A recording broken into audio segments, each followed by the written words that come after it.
nhớ rong trâu bây cho nè cho gì thiên cho nè lo chín giờ cho mi phong yêu rong nhớ sầu phua sầu chua cúi giờ mấy giờ sành cha giờ li nu nọ vừa cho bây một đồ cũng một say bây giờ nè gì cứ ti nên cha nhớ bể to xe ô cái lò rể hay cho tiền nu nọ giờ inu bây giờ nhiệt gì cứ đi nên cha si tổng xe giờ lên tờ cũng nhớ cho bé cho lên cho tuần rồi cũng một say giờ ok là rể tàu rong đi cha giờ lên bé một ok nữa nhớ rong nữa cũng đi thật giờ tờ họ chơi và bé cho nhiệt gì cứ đi nên cha mong ô là rể lờ giờ lên nu nó giờ inu và bây hãy nên xí tàu xe giờ này bây cho nhà chị đi nên chào mong giờ tôi ở cái lò rể ok giờ này bây xí tàu say bây giờ ở lò rể trong này trà cho bây say nữa giờ tí nó giờ tốt vừa là chúng ta tỏ thia canh ta rồi tí nó trâu bây say nữa giờ này bây giờ ok một say giờ làm gì chuyện gì đi chào nó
cùng với quá trình phát triển của cách mạng Việt Nam qua từng thời kỳ trải qua 92 năm ra đời và phát triển với nhiều tên gọi khác nhau, Mặt trận Tổ quốc Việt Nam đã không ngừng được củng cố, mở rộng với những hình thức tổ chức đáp ứng yêu cầu nhiệm vụ cách mạng của mỗi giai đoạn lịch sử và đã có những cống hiến xứng đáng vào sự nghiệp cách mạng vĩ đại của dân tộc ta. Trong những nhân tố quyết định thắng lợi của cách mạng Việt Nam, tuyên truyền vận động nhân dân thực hiện nghị quyết đại hội Đảng toàn quốc lần thứ 13, thực hiện và phát huy rộng rãi dân chủ cộng hòa xã hội chủ nghĩa, quyền làm chủ và vai trò tự quản của nhân dân, phát huy cho tuần sang luôn ngủ luôn đúng không ơi? đợt nó vừa lòng cô luôn nó đợt nó vừa lòng cô luôn số lúc rồi tôi cần ok là rẻ ok đợt nó chỉ vừa lòng cô luôn sẽ lên từ lúc rồi giờ lúc dân tàu thiết y nó Cao phá sinh chứ nó tao nói thay nhiều nó đó cao phá trái trái nhiều phải có lên trái nhiều luôn phải có lên tao là nó đó ôi sao tôi tao nói chia đông điều mà ý từ chỉ nên cuối mình chỉ cần cái cao lùng luôn nên mỗi cái nào của con loài nhá tôi một hạt đây lấy mình cho nó nhá đây đấy chính ta là chính là đồng lộ ý tập bốc qua từ giờ tập bốc qua từ giờ đủ chưa 26 đi tập bốc qua từ giờ cái gì sao lại nói tôi không biết đâu mà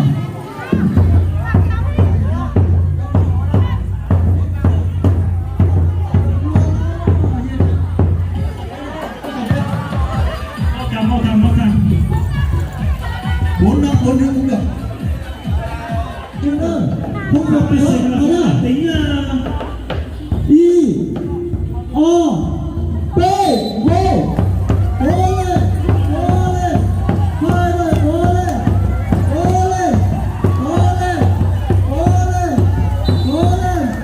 Như vậy là bên tay trái đã thắng 1-0. Có tốt chưa? Xin đề nghị hai đội đổi sân lên kéo hàng Việt thứ hai. Đổi sân.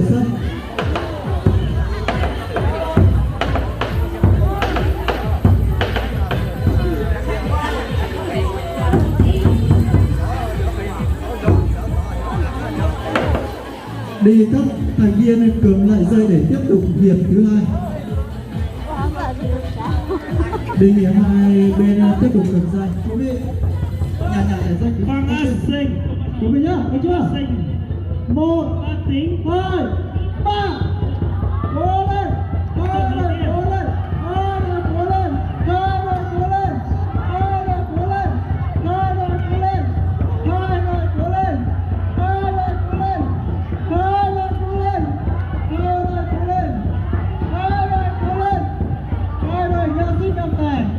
Hiệp thứ hai là không tha. Hai đội cố lên.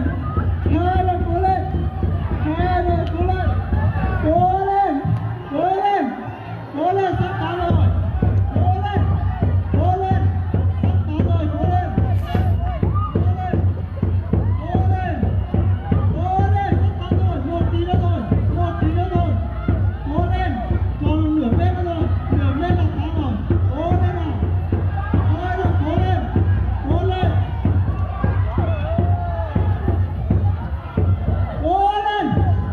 nửa găng tay nữa rồi, cố lên. Như vậy là tỷ số đó là 1-1.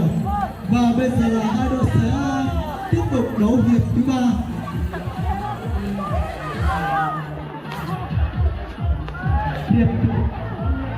Hiệp thứ ba đề nghị hai đội trưởng về bốc thang. 3 đội.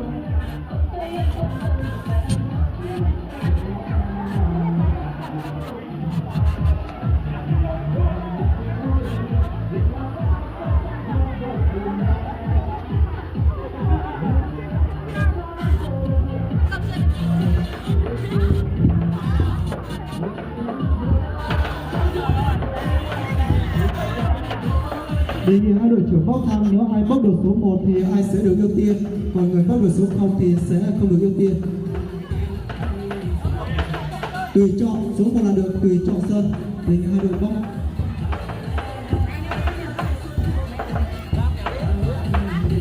Số 1 là được ưu tiên. Được rồi, cho đội số 1 chọn sân. Và bây giờ là đề nghị hai bên thành viên sẽ tiếp tục vào sân để kéo hiệp thứ ba để tranh. Tao số để lỗ tuốt lô dương vụ ra tiếp về ra nó mà lấy cái gì không tiếp tục vào nào chỉ nào mà qua tà này không lên cháu chỉ nào việc chỉ lên thôi là nhưng mà cháu đâu phụ lên mà số điểm mà qua tà nữa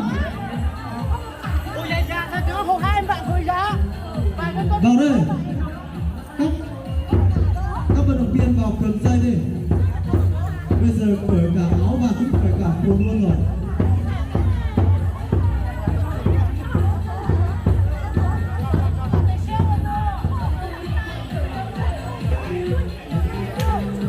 Được chưa? Hai bên vận động viên đã sẵn sàng chưa? Đủ người chưa? 1, 2, 3, 4, 5, 6, đây là đủ. Cổ rồi nhá, chuẩn bị nhá. Để ý vào, bên kia chuẩn bị được chưa? Được nhá, ok. Bình tĩnh. Trận thứ hai. Bình tĩnh. Thằng Acha. Ok. Hai trọng tài không cần đổi dây. Trận thứ ba sẽ chơi sẽ là hai đội ai được nhất nhá. Chuẩn bị 1, 2, 3. Cố lên. Hai đội cố lên.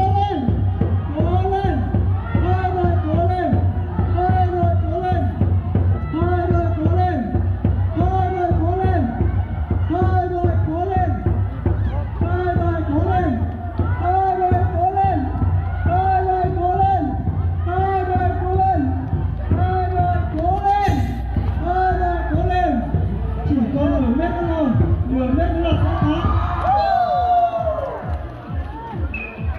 Như vậy là đội trẻ đã thắng đội già. Có một bao to yên đủ. Chốt đường của luôn.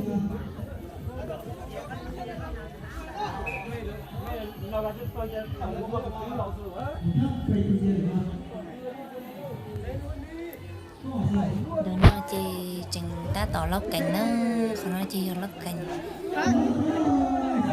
chừng ta tỏ lóc cảnh xe linh thừa túi riêng nó riêng chỉ tàu nhỏ túi riêng chỉ tàu nhẹ một học biết xí nữa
cho nó bây hôm một say cho nhẹ thiên cho chị lại bỏ cái nó bây một say lời suy tư lại bỏ say cho chị băng đầu đua là cho nhẹ băng đầu đua nó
Hello. Hello.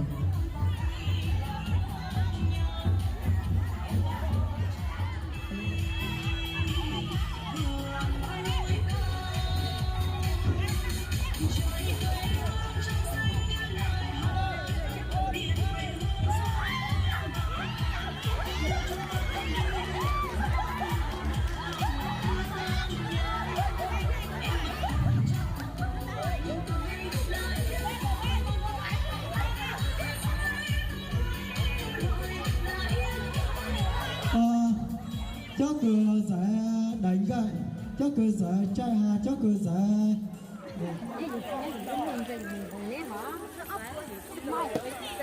nóng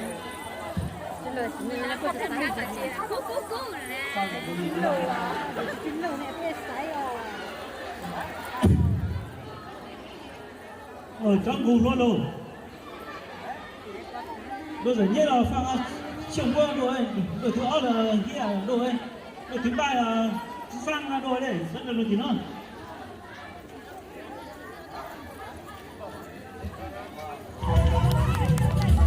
Vâng, xin trân trọng cảm ơn ông Giang Hai Chiu.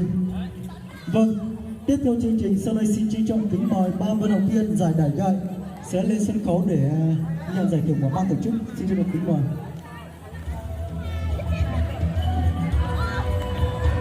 Vâng, ban tổ chức xin trân trọng kính mời ông Trớ A Páo, bí thư đảng ủy xã sẽ lên trao giải chạy giải đẩy